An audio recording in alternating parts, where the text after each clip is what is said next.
Okay. So real quick, just a little bit of a background on what a nutrition label is. So in 1938, the FDA essentially released this requirement that foods that were sold need to have a label on them. They basically will give you two parts: the nutritional value, which is the breakdown that we're going to get into a lot of today, and then the ingredients section. They're 80% accurate, so there's some level of inaccuracy that's in everything that we have. And it's basically based on an official nutritional rating system that's derived in the US and is different like country to country. So the FDA doesn't have any jurisdiction overseas. So they're just doing stuff in kind of the US. As we kind of get into this, I want to kind of go over really briefly what a label is and the things that I kind of want to like key in on. And then we're going to chat about kind of all components. But real quick, the nutrition facts will be kind of here up top, really, really bold. It'll tell you like serving size as well as the amount of calories in one serving. It'll give you the macronutrient split, which is outlined here in red. And then all the other nutrient split is going to be kind of broken down throughout the rest of the label. The bottom will either have a footnote of ingredients or percent daily value, something else like that. I like to say like this is going to be a telltale place of kind of additives, those other types of things that you may want to avoid.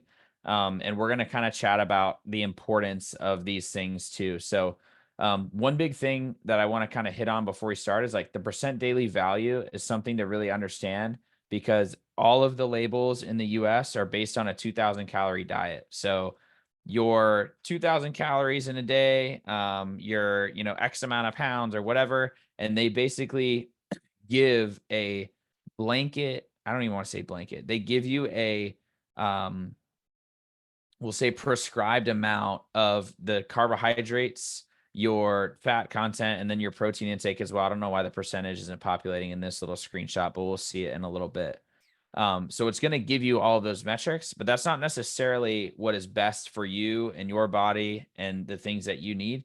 So just be aware that that's based on a 2,000 calorie diet. The percentage splits are not necessarily what it takes to have a healthy, lean body. And also know that this information and the way that they break down these labels is for companies that sell food, as well as a system that's pretty old. So just a couple things to kind of keep in mind as we kind of rip through. Cool. Mia, do you want to alternate? Do you want to do like one and then I'll do one, or how do you want to kind of make this happen?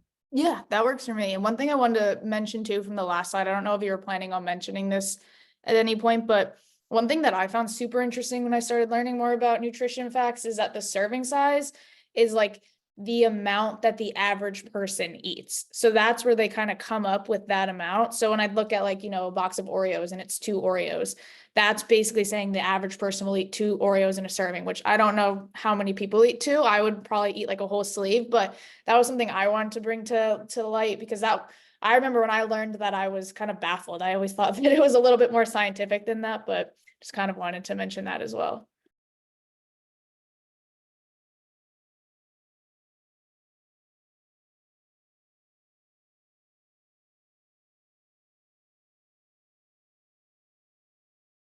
My fault. I went a little click happy there. Mia, go ahead if you want to hit the butter.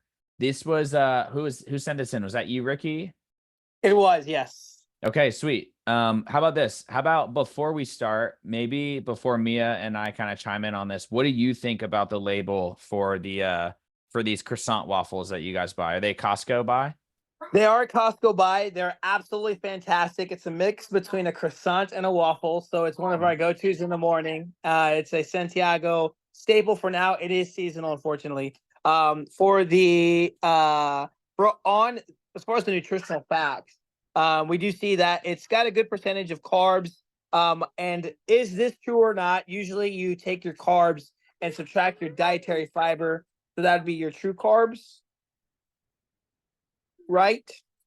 You asking or telling me? I'm asking. Okay.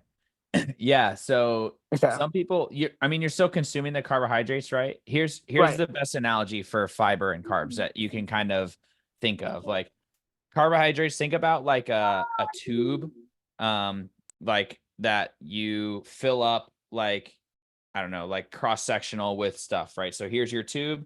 And let's say you're going to have, I don't know, 50 grams of carbs, and that fills up halfway, right? Kind of like so.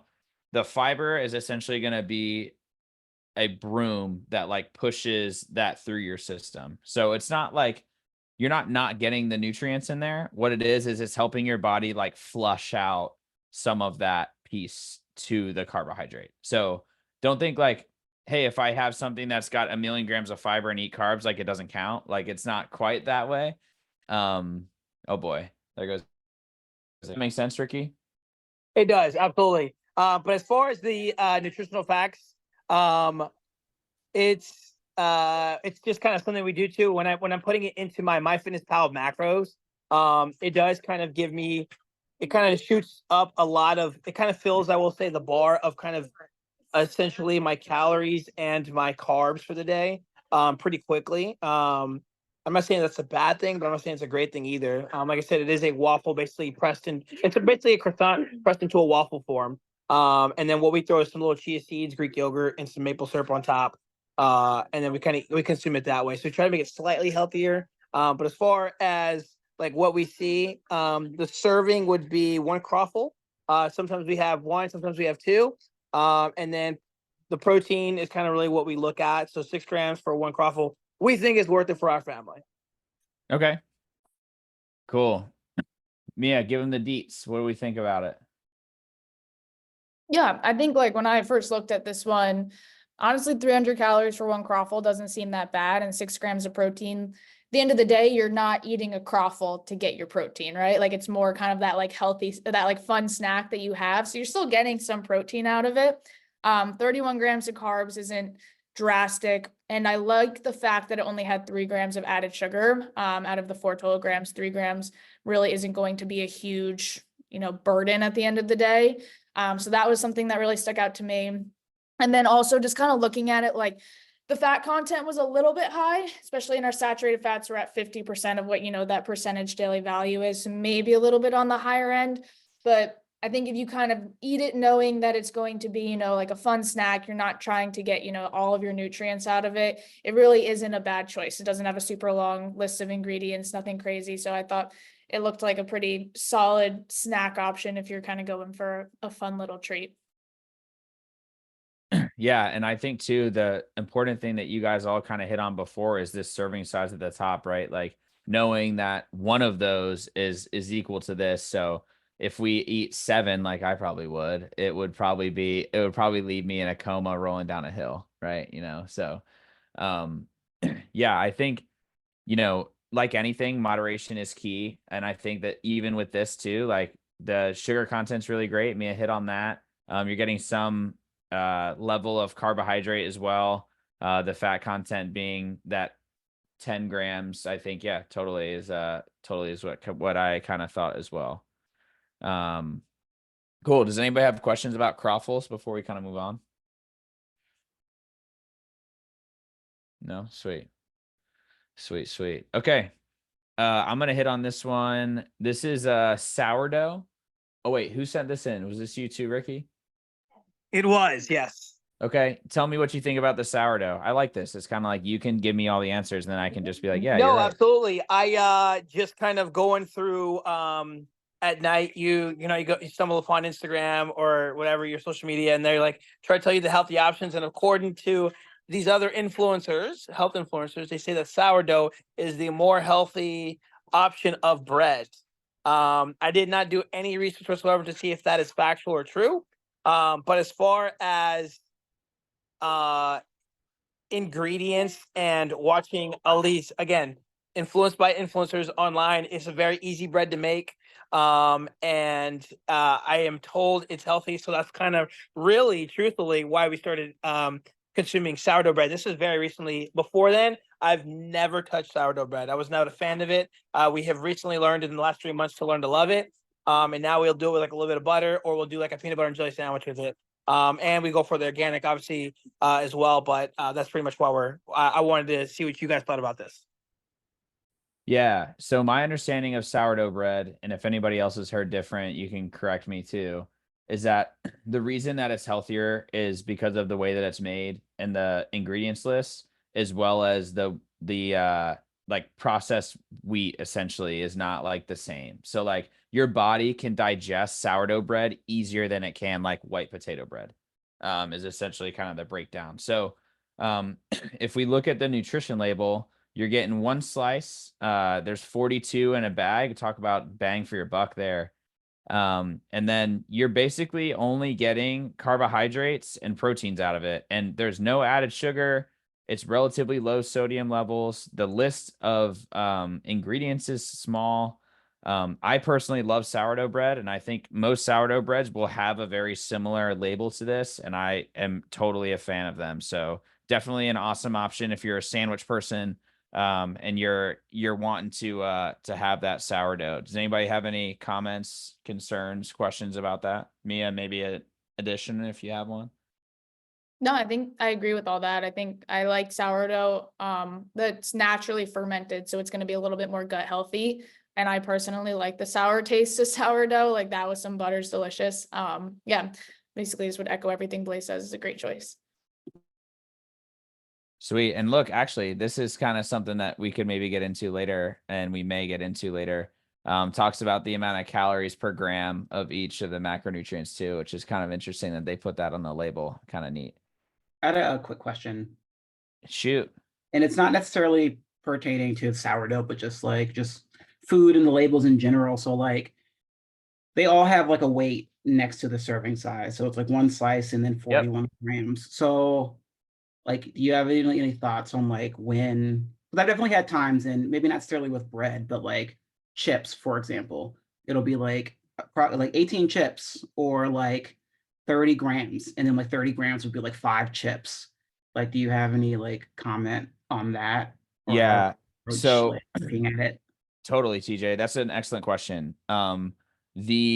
What they end up doing is they end up saying like what the serving size average is. So they'll be like, hey, the average is going to be like 41 grams per slice of bread.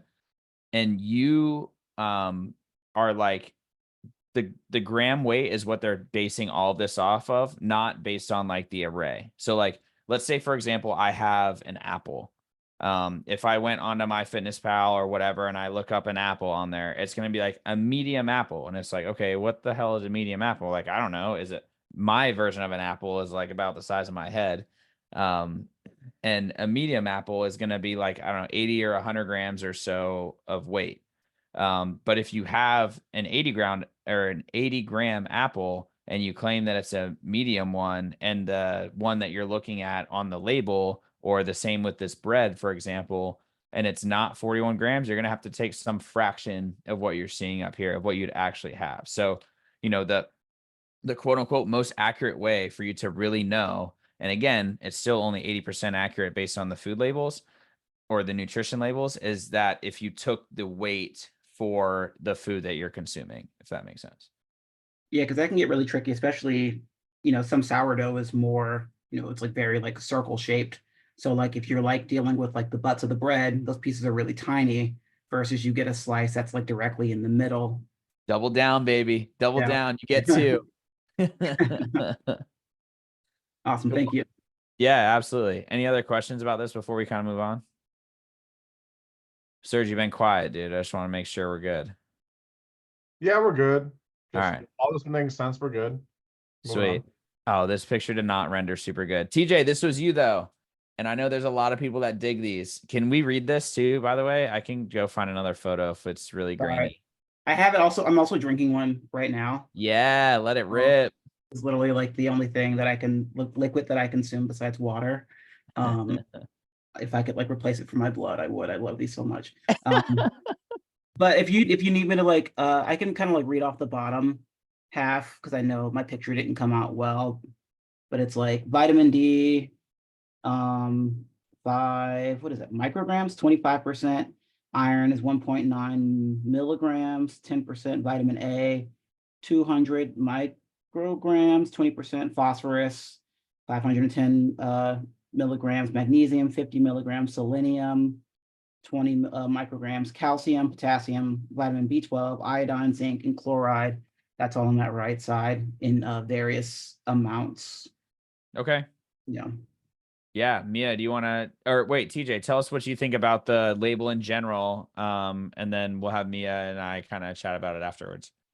I think it's good. One thing I do like about kind of like foods that come in, there are individually like packaged, is like, especially when it's like a serving is like a container or a package, like that like everything in it is the label, more or less. So it like kind of like takes out a little bit of the like guessing game of like when it comes to like weight. But yeah, I really like these. This is pretty much how I get my my protein, how I meet my protein goals. It's just like downing a few of these a day. TJ, it's basically a chocolate milk. What's that? Is this basically like chocolate milk? I mean, it tastes like chocolate milk, pretty much. It's a yeah, it's a chocolate protein shake. So, but it's not really milk. Like it does have like lactase enzymes in it, but I would definitely wouldn't. It's made partially of milk. So the first ingredient is filtered low fat grade A milk. Right. That's like milk basically, except for like low fat, like whatever low fat milk, right? Yeah, but then with like a bunch of this other like stuff. Question to Blaze. Regular milk versus low fat milk and protein content, because I know milk has plenty of protein, but I'm guessing that you get rid of some of that protein along with the milk fat when you go from like regular to low fat.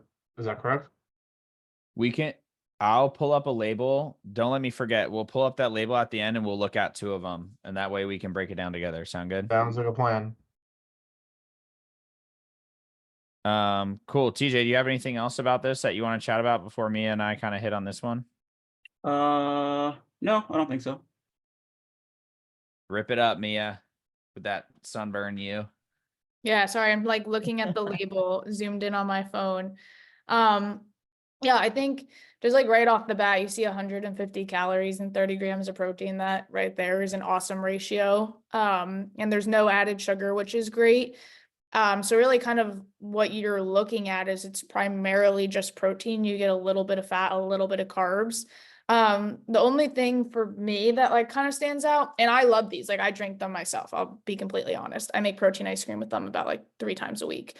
But when you kind of look at like the list of ingredients, know they're a small percentage, but when you see things like sucralose and stuff like that, that's always like kind of been like something that I've paid attention to. Not that it's going to be terrible for you, especially if it's in a small quantity, but just something to keep in mind.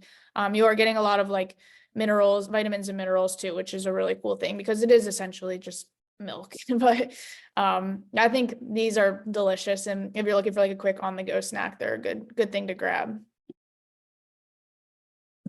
Yeah, totally agree with everything that was kind of echoed so far. Awesome protein intake. The other thing I want to like kind of point out, is this, TJ, and you have a bottle right in front of you. Is this a 50% or a 60%? 60.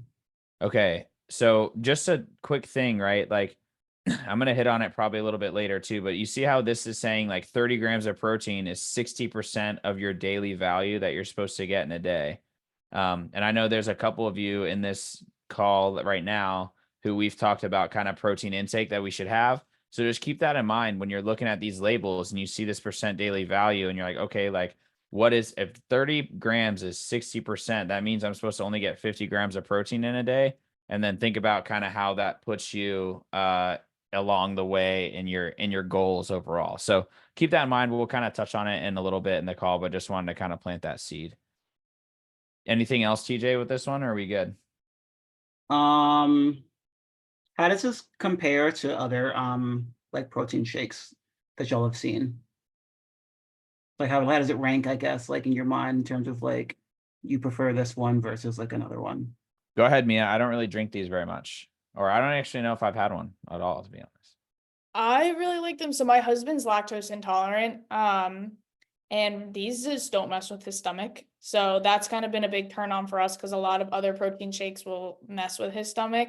And they're just, Honestly, I really like them because you can get them pretty cheap, and they taste really good. I feel like a lot of the other ones are a little bit more chalky in a way. And this I feel like has like kind of the most basic list of ingredients. Sometimes a lot of the other ones have a lot more additives. So that's kind of why I think honestly for us the biggest reason has been the ability of my husband to digest them and not ruin our bathroom. So but Put them on blast, Mia. Put them on blast. Shout yeah, out. he's Not not gonna here lie, right now, so he can't stand up for himself. Yeah. Not gonna lie, I'm kind of inspired to go find one of these and try it myself next this week. Nice. Thing. I They're love it.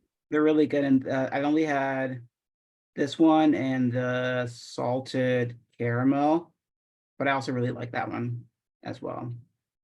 It tastes Yeah, pretty Yeah, I'll all buy one. I'll buy a couple on different flavors, and if I can find them, and whatever, figure it out. Yeah, I get them from Costco. yeah, that's where we get them from. You can get them like they're like a steal from Costco. Yeah.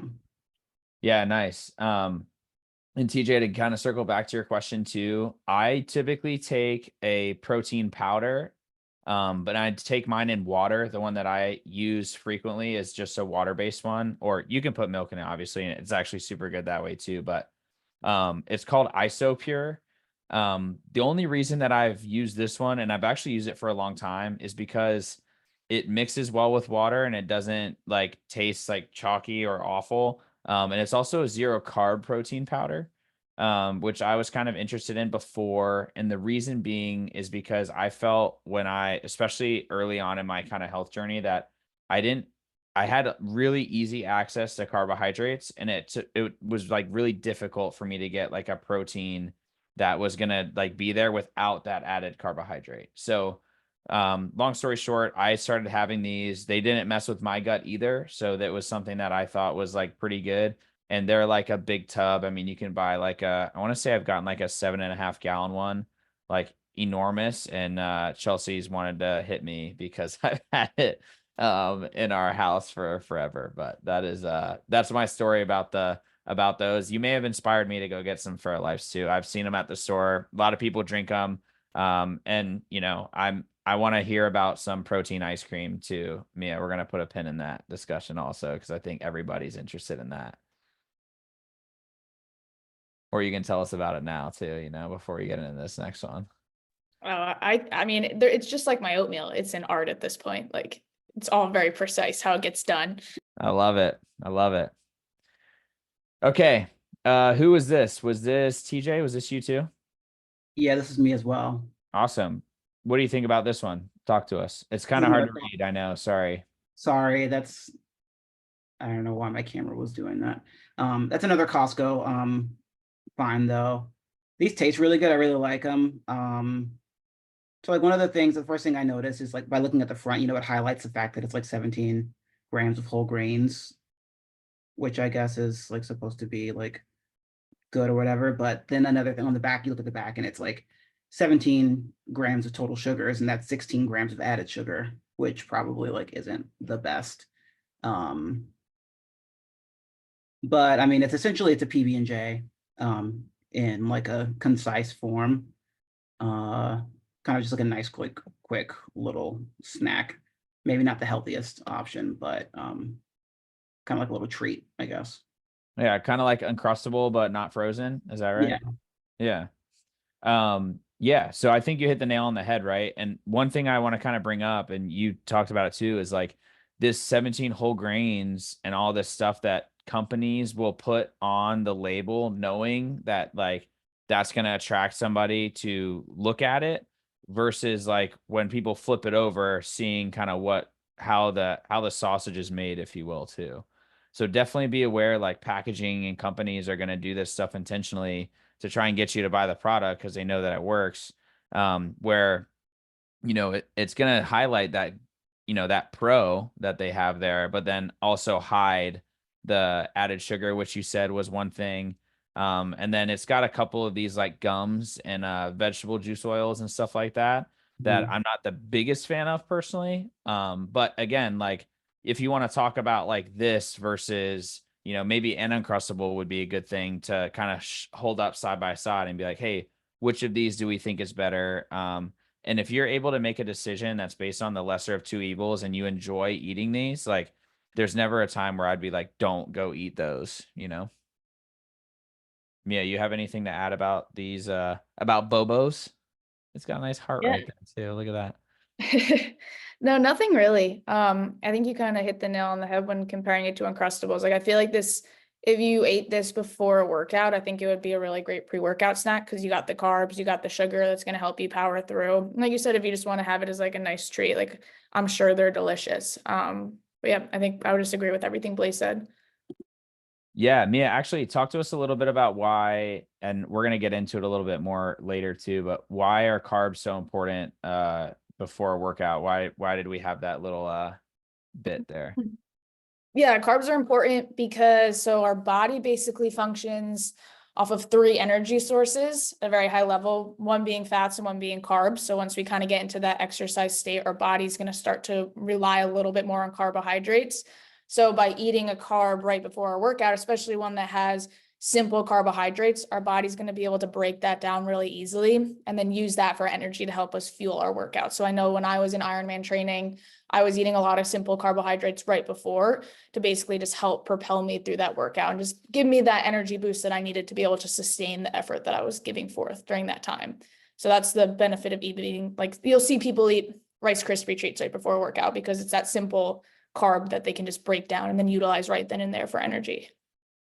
Yeah, I like to think about it as like the kerosene on a fire. Like you're burning a fire and that's like your energy source or whatever. And you're like, if you dump alcohol or you dump kerosene on it, like carbohydrates are going to be the first thing to burn up and they're going to be the first thing that it wants to eat away. Whereas the other sources are going to be like the logs in the fire that are going to take a little bit longer to kind of get going. So sweet, sweet. Any more things about Bobos before we kind of move on? Anybody? Bueller? Sweet. Just one thing about the labeling that you both mentioned is it does really irritate me when a lot of like labels will highlight the things that they want you to like note. Like you'll have like a food item and it'll be like 5 grams of protein and it's like high protein and then it's like 700 calories and it's kind of just like it'll catch my eye and then I'll flip it around and look at the back and I'm like, okay, well I definitely don't want to eat this. It's almost like the juice isn't worth the squeeze, you know what I mean? But they're allowed to like consider themselves like high protein, or like they'll like put that on the label, and it's like kind of like you like mentioned like the ratio is like, well, is it really high protein with like that kind of like ratio? What Just an a thought awesome that- point, dude. Yeah, totally. Totally. All right. This I think was actually Chelsea's edition because it's something that we frequently have at the house. But Mia, do you want to tackle this? I don't know if Chelsea's on the call. Actually, I think she's packing for us to go to Florida right now, so she's going to be unavailable to talk on her Seeds of Change quinoa. Yeah, I think looking at it, this is my first time kind of seeing it. You're getting a lot of carbs. And the cool thing about like quinoa is that it does have protein in it. So you are going to be getting a pretty good amount of protein for something that you would really consider to be more of a carbohydrate source. It is a little bit higher in sodium, which I think we see that oftentimes with prepackaged food items. But at the end of the day, as long as you're maintaining like a decent level of sodium throughout the day, it's okay if you have a little bit more with one meal. And then you are getting some of that potassium, some of those electrolytes that you would need at the end of the day. So I think that this would be a really easy thing to be able to grab and throw with a meal. So I don't think there's really anything that looks really bad. I think it looks pretty good.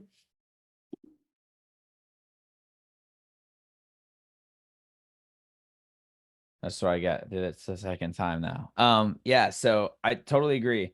And you hit on a good point too, which was the sodium point. And I think we probably should have put, Ricky, I was thinking about it too, one of those Kevin's meals in there.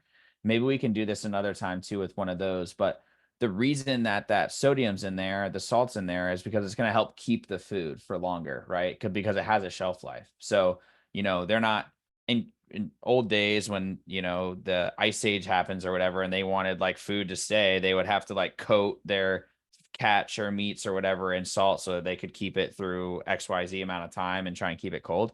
So big things to understand is like typically when something's packaged up, it's going to have that higher sodium content, which again isn't necessarily a bad thing.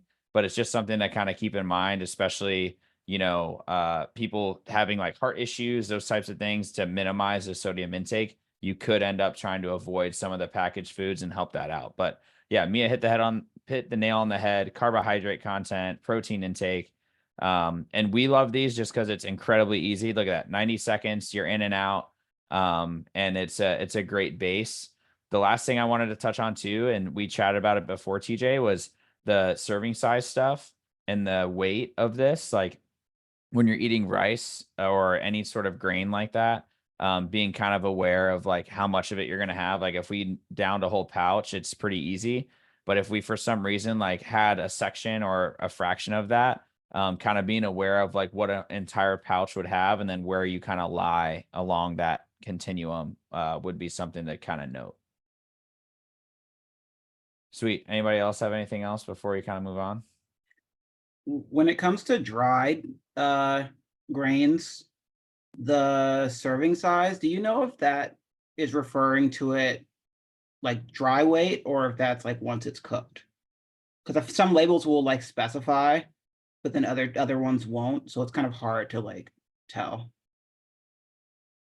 So my understanding, and if Mia, if this is not what you understand, then let me know too. My understanding is that this is going to be for what's in the pouch, and then it'll specify if it's a cooked weight or not. So like in this case, like you would expect that this pouch would have about 240 grams in it. And the way that you could test this too is, I know you have a scale, I think, is I would like take the weight of the whole package and set it on the scale. I would dump the package out, and then I'd put that thing back on, and then like re-zero it, and then see like what the difference is. And you'd be able to know like, hey, how close was it actually to 240? Because remember, they've got that error of, 20% that they can throw on. So be aware that like that number should be close to 240 grams when you're doing that for this specific food. Does that make sense? Okay, sweet. All right, moving on. Let's do this thing. Let's keep it going. Okay. This was another one that Chelsea put in. This is a granola that Chelsea and I eat pretty frequently, and I'll add it to like yogurt or cottage cheese, sometimes as like a cereal like topper. Serge, how about you break this down for me? Tell me what you see, what you like, what you don't like. Sure. Okay. Let's see. It's pretty nutty, which means it's gonna be high in fat. I'm not a fan of the 25% saturated fat for the day. That's a lot, but again, it's from nuts. Pretty low in protein compared to the amount of fat you're getting from it. But again, this is mostly carbs and fat in the form of nuts. Other than that, looking at ingredients, the erythrin, whatever the hell that is called, is probably a preservative and could be problematic if you eat it a lot. I'm not trying to, shit on you, Blaze. No, but not at all, man. yeah, other than that, yeah, I mean, they're advertising that there's no sugar added. Then there's 2 grams of natural sugar in there, which is cool, but I mean, it's like a very fatty, very nutty thing. Less sugar than say cereals, probably. Probably good with yogurt or whatever, which would be the main source of protein. But yeah, I'd say sparingly, right? You'd want to consume it sparingly, which is about a third of a cup. So yeah, it's about accurate. Cool. Does anybody else have anything that they see on here that we can hit on? I think the one thing, not to jump in if anyone's gonna say it, but the sugar alcohol, not necessarily a bad thing, but that's something that does mess with some people's gut. So that's always something that I'll try and like just look out for. Not a bad thing, but if you do have a sensitive stomach. Yeah, and I'm a fan of having some sort of a crunch on my dairy when I have something like that. So this one personally for me has been great. I've loved it. And it's something I'll continue to eat and buy. But yeah, Serge, you hit the nail on the head, dude. Like it's a higher in fat content, lower in carbohydrate content, which is likely why they're claiming this keto friendly label here on the bottom. And then the other big things to kind of just keep in mind being like, hey, it does have a little bit of additives, but all things considered, like a lot of seeds, a lot of nuts, a little bit of butter, dried blueberries, cinnamon, it's I've definitely seen some worse additions additions of granola. So probably is the reason that we end up buying this at Costco as well. It's another hot Costco find. Sweet. Okay. We've kind of hit on a lot of these points. I'm just going to kind of beat a dead horse for a hot minute here. So just bear with me. Things to try to avoid. Basically, if you can't pronounce it, it's probably not good for you. Everyone, I think, has kind of figured that out as of, if not before now, today. Excess sugar, empty calories. And what I mean by empty calories are going to be like, hey, TJ actually talked about it before. It's like, hey, they're claiming 30 grams of protein, but it's also like 1,000 grams of everything, or 1,000 calories. So you're having like something that's very calorically dense, but not nutritionally dense, and something that could end up setting you back along the path when you're trying to get that stuff kind of in. So I like to kind of break it down as like, if it runs, grows from the earth, swims, flies, etc., it's probably the best. If it comes around the outside of the grocery store, it's probably going to be the best. If it comes in a box, try to eat less of it, which is obviously much easier said than done. And some of these foods are things that Chelsea and I eat pretty frequently here too. So we are in no way perfect and no way immune to quick dinner or food options here as well. But this is something that I kind of wanted to bring up again. And I think it's something that you guys we may have talked to you about it before. And this is that Yuka app. It's spelled YUCA. And basically what it does is it's a barcode scanning app, and you can download it to your phone. And basically what it'll do is it'll give you a score and a rating for something that you want to buy. So let's say we went to the store, and Chelsea pulled these yesterday, I think, for us.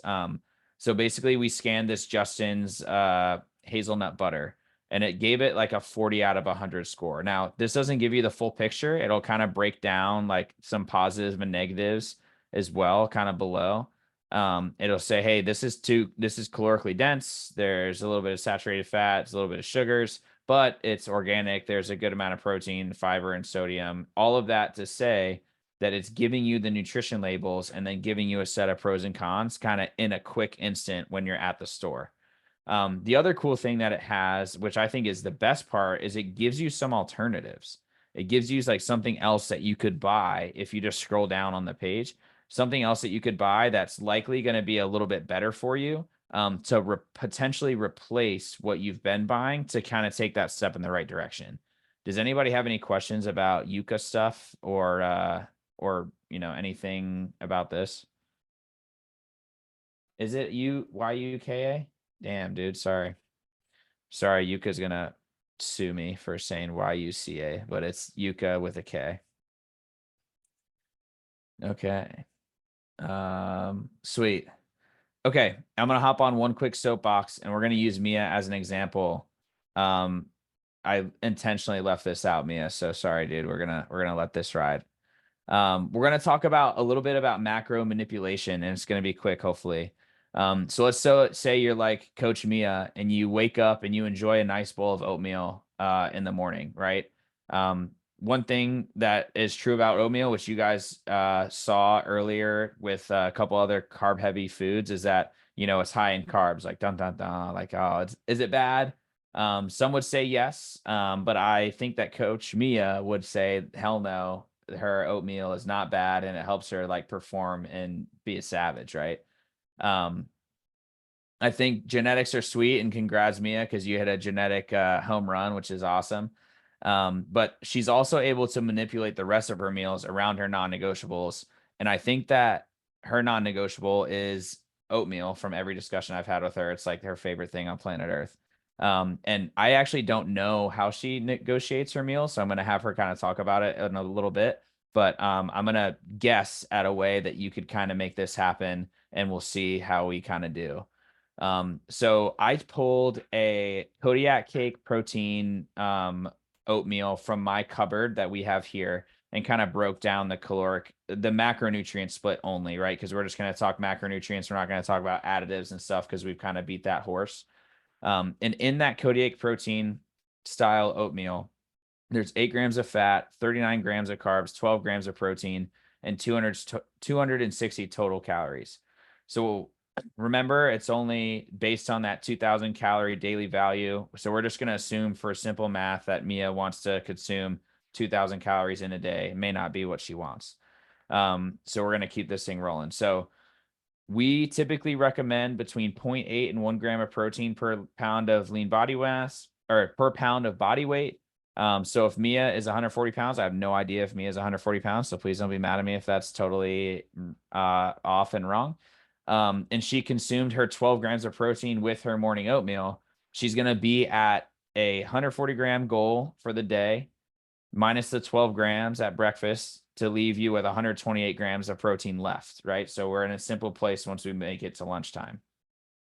So let's say, she's a Subway gal, and now Mia decides to go out to Subway and slam a foot long because she just whooped my ass in High Rocks like she did a couple weeks ago, right? I don't think she got a Subway sub, but she probably had like a beer and some good stuff, hopefully. So on average, I Googled like the average foot long, and it's going to be 41 grams of fats, 89 grams of carbs, 40 grams of protein, and 910 calories. So the only macronutrient we're going to look at is protein for now, because I don't want to go too far down the soapbox. So in this example, we have 40 grams of protein. So we have 128 grams of protein left from breakfast before we ate our lunch. We subtract the 40 grams off, and now we've got 88 grams left that we decide to have for dinner time. So now Mia's going to be like going full bore Italian pasta style. And she goes in, and I pulled out a Berea Orzo thing at home. And it had this macro split for like 1 serving of that, which is going to be 1 gram of fat, 42 grams of carbs, and 7 grams of protein for a total of 200 calories. So keeping up with the math, 88 grams of protein minus our 7 grams is 81 grams.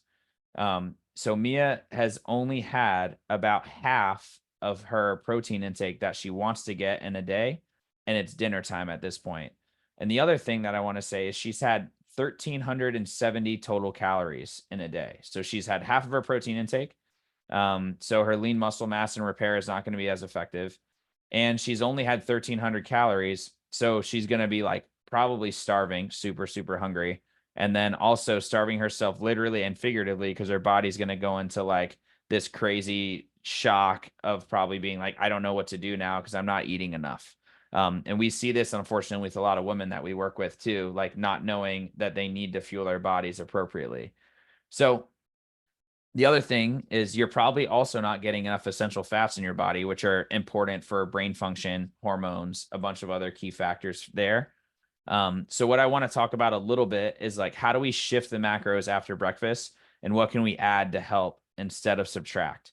So, I want Mia to kind of chime in now. I hope that this doesn't put you too much on the spot, but talk to me about how you manipulate the rest of your day with that carbohydrate heavy breakfast to then get your lunch, snacks, and dinners to kind of work to get you your protein intake for the rest of the day.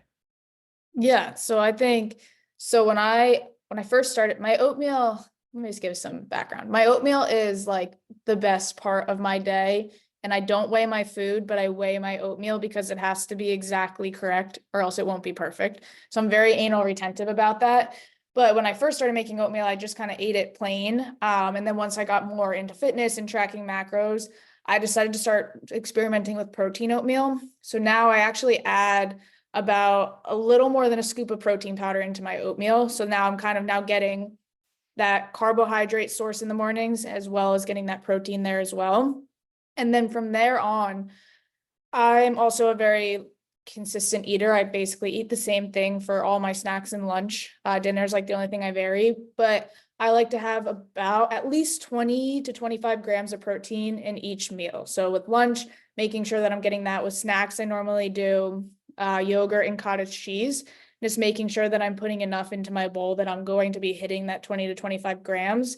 And by ensuring that I'm hitting that mark, let's say I eat 5 meals a day and I'm doing 25 grams, right there, I'm already at 125 grams. So I weigh 140 pounds. I'm only off the mark at that point by 15 grams. And normally I'm eating more than that 25 grams. So it's not that I feel like I'm never under eating, but always just kind of keeping that in the back of my head, that making sure that with each meal, there's some sort of protein source there to ensure that I get to where I need to be with my protein goal at the end of the day.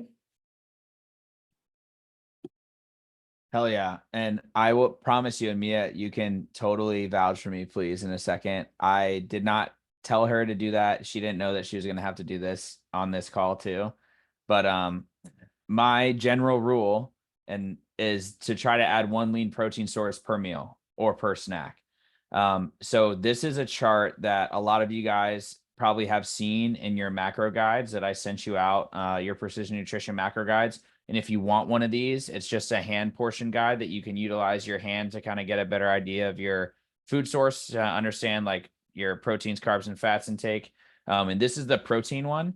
The picture kind of came in a little grainy, but it basically gives you like stoplight style, like eat more of these, eat some of these, eat less of these.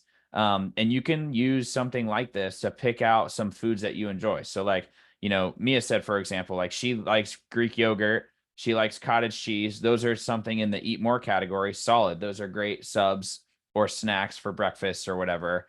Let's say you decide that you're going to eat, bacon or a sausage patty or something like that, or a high fat meat, which probably lies in here. It says eat less of that. But if you're then going to move into, one of these other 2 realms after later on in the day, then you're probably going to be okay. Like, it's not like you can't bounce between all of these and still have, a healthy lifestyle and then also still get closer to your goal. Does anybody have questions about what Mia talked about, or this kind of chart or manipulation of macros, or anything that we kind of hit on right there?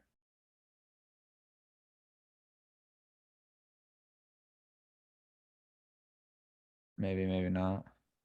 I would just say, like, one thing I really love about that chart is that it says like eat more, eat some of, and then eat less. And I like how it doesn't say don't eat, because at the end of the day, like we kind of talked about at the beginning, like everything in moderation. Like you can still enjoy, I don't know, is that like a hot dog? Like I love a good hot dog. My sister and I just went for a walk and we got hot dogs on our walk. Like just like being able to still enjoy things that may not fall into that good category. It's all about just having that moderation and then just making sure that majority of the time we're trying to fall within that eat more, eat some of category. Eat more insects. That's what I put. I Yeah. think the last thing that we're going to talk about that I wrote down, comparing regular whole milk to low fat milk Totally. and Let- protein. Cool. Let me exit out of this and we can pull it up. So what type of milk do you usually buy, Serge? Usually whole milk. I tried low fat milk this week, so let's just compare. I haven't compared because I already throw out the bottle, but And then which one do you do? Like 2%? Do you do skim? What's the other one? 2%, I guess. I don't know. Okay. 2% milk. Yeah, the green cap instead of the red cap. I don't know if that helps you at all. Well, you're gonna have to help me out because Whole milk is red cap, and then yeah, images. That's blue. What's So the red. low fat So milk? you Try had low fat. which one did you have? Try low fat instead of 2%. Yeah, there we go. Yep. Okay. Perfect. So let's do this. Let's zoom in on both of these guys and let's compare. Okay. So let's take this one right here in the top corner that we can hopefully see, and then this one over here on the side. Yeah. And let's just talk strictly like the macronutrient split and then the top part of the label, because I don't think it's got one. Well, it just says milk and vitamins for most of these. So, okay. So talk to me about what you see, Serge. So first look at the protein. 1 gram lost, but what's the serving size? 1 cup, 8 fluid ounces, same thing. Yeah, so you lose 1 gram of protein between whole but you also lose 40 calories, which isn't bad. So, And then fat, yeah, obviously you have a major fat reduction, like divided by 4 pretty much, because of low fat. Carbs and that stuff didn't change, so it does seem like low fat for eating less calories is better. Because yeah, you lose 1 gram of protein, but you also are not as consuming as many fats, if that's something you don't want to do. Yeah, I don't necessarily think that there's a quote unquote better or worse one. It would just be like, how does this fit into your diet? I think is what I would ask you. So I'd be like, hey, is the goal is the goal to get those fats? Because it's a great source of natural fats if you want to get them from milk, right? You know that that's Sure, like a solid source. sure. Or is the goal like, hey, is the goal weight loss and the only thing that I want to make a substitution on? Because I'm like, milk is milk, right? I don't care whether it's whole milk or skim, or is it Mia's oatmeal hill that she's gonna die on for the rest of her life? You know, like knowing what your non-negotiables are is super, super important. So I would Sure. ask you, after looking at it, because really the big difference is just the fat content, right? The rest of it's pretty much similar. Yeah. And I'll say too, the other thing that I think is typically not thought of when you think of milk is the sugar content as well. Mhm. The 12 grams Yeah. of sugar that Yeah. does exist, and not, again, not necessarily means it's a bad thing, but it's something to just kind of be aware of. What would you say? Like, are you interested in taking some of those fats out? Are you interested in keeping the whole milk because it's a hill that you'd want to die on? What's your kind of take on the two? My take is, well, my goal is calorie reduction. So while maintaining the same amount of protein or close enough, I think low fat is a better choice than whole milk. Yeah, That's yeah. really my verdict. And I'd say, like, for somebody who's on the opposite train, like a weight gain train, and they're like, Yeah. hey, I want to try to delve into whole milk, that could be something that works for them too, you know? Sure. So totally different ways to skin the cat. Does anybody else have anything to add that they'd want to chime in here?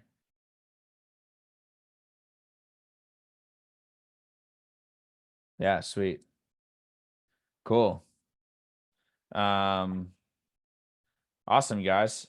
I think that was super cool. Did anybody learn anything? I learned stuff. I learn stuff from you guys all the time. I downloaded that UC app, so I'm gonna check it out. Yeah, definitely give it a shot and let me know what you think about it. Yeah, got the weekend coming up, got food shopping coming up, so I'll do it as well. See what Yeah, I nice. figure out. I have Costco nearby. Well, not nearby. I'm in Maryland. If Blaze knows where I am, but if anyone else is familiar with Maryland, I'm in Pikesville, so northwest of Baltimore. Owings Mills is where the closest Costco is, but I don't have membership there. So I'm also one guy. I'm not feeding a family, so I don't know if it's worth me paying for Costco, because I have Target and Giant nearby, so I pretty much have grocery stores anyway. But neither here nor there. Yeah, man. You can a lot of those things that we talked about today, you can get at normal stores too. Like the Yeah. Fairlifes, the all those kind of other brands are still available at other spots. It's not, I don't think we had a single Kirkland thing that we talked about where Nope. it's kind of exclusive. Yeah, I think you can get the Fairlifes on Amazon for like relatively the same price as Costco. I've done that before. I've also seen them sold individually, like at gas stations. So if you wanted to just like get one and try it as opposed to buying a whole case. Yeah.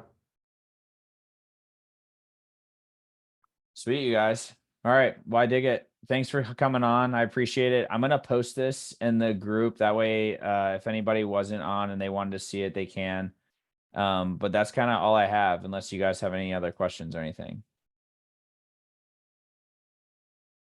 Cool. All right. Enjoy the rest of your Friday night. Chelsea and I, just as a quick reminder, we're going to be in Florida next week. Probably minimizing our calls and stuff then. But if you guys need anything, feel free to shoot us a text or give us a ring on the phone. About to go on a walk, so you guys can get that photo. Yeah, baby, keep it up. It'll be a very upset frown because we're starting with the very upset frown, moving on to maniacal laughter. Right? That's the spectrum that we're going for. So I Love guess it, dude. we gotta start with Absolutely, dude. Absolutely, please. yes. That's what people expect from me. So I gotta deliver. Yes, know? for sure. Very Alright. informative, very good, helpful webinar today. I was listening in the background. Cool, you guys. All right. Well, I will see you guys next time. Thanks again for tuning in. All right. Bye, guys. See ya. Thank you. Thank you.